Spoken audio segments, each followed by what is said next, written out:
Hello everyone and welcome to a new video from Your Overwatch. I'm Eddie the Chump and today we're going to talk about all things matchmaking and ranking up. After 2 years of collective experience on the channel, grinding many accounts out of Diamond and into the higher tiers, we've identified that there are some key errors that a lot of players make while trying to scale Mount SR. A lot of these have to do with being good at matchmaking, which is somewhat separate from being good at Overwatch, which rightly quite a few players find a little bit confusing. But fear not, there are things you can do to improve, and that's what today is about. Most of these concepts are about understanding what ranked is and isn't, and the first example typifies that. Trying to play too much Overwatch. Now this is the hardest hurdle to get over, and with good reason. Is Overwatch not the game we're playing, Eddie? Why would an Overwatch channel say trying to play the actual game might be holding you back? That doesn't really make any sense. Well, for years now we've tried to offer good advice in our guides and teaching content, mostly based around what you can do to improve at whatever hero or role you're focusing on. We've used pro footage for analysis, our own examples from higher tiers,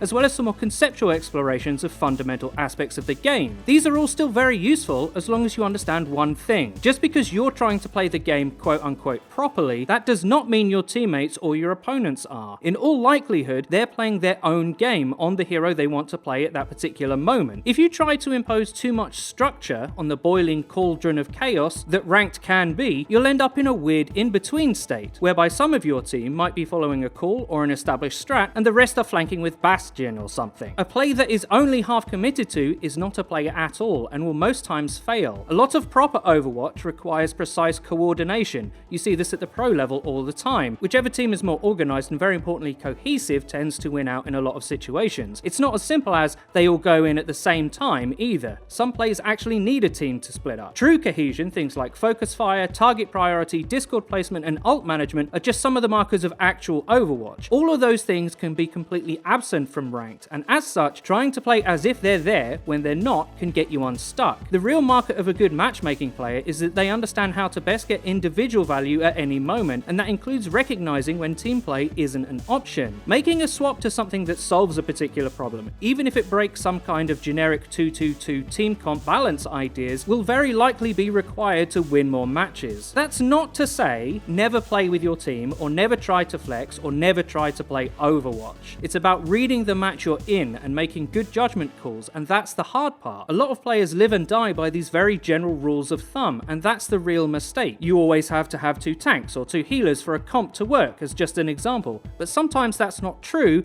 and that leads into mistake number 2, playing too standard against bad comps. Let me know if this sounds familiar. Your team has tried to work together, build a balanced comp, people are flexing to round it out, etc. But you're playing against a team of 4 DPS, a Zen and a Roadhog, and for some reason, they're utterly destroying your attempts to actually play the game. Well, that can happen because you might have people on core roles they're not really comfortable with, but they're trying to do their best for the sake of the team. Whereas the enemy team have that bad comp because it's all their best heroes and nobody has decided to compromise. Their ability to get value from each individual hero, because it's who they play all the time, can trump your attempts at team play. If you're playing a comp that needs a Rhine, for example, like the Rhine, Zarya, Hanzo, Brigitte comps that are very common right now, but your Rhine in this instance has just flecked onto it for the sake of the team and isn't that comfortable, you can straight up lose. Comps like that don't just need a Rhine in concept, they need a good one to actually make the right plays. A team of DPS players can easily pick apart a so-called balanced comp if the main tank is always in the wrong place. Playing meta doesn't mean just picking the heroes and leaving it at that. You actually have to know what to do and how, and if you don't,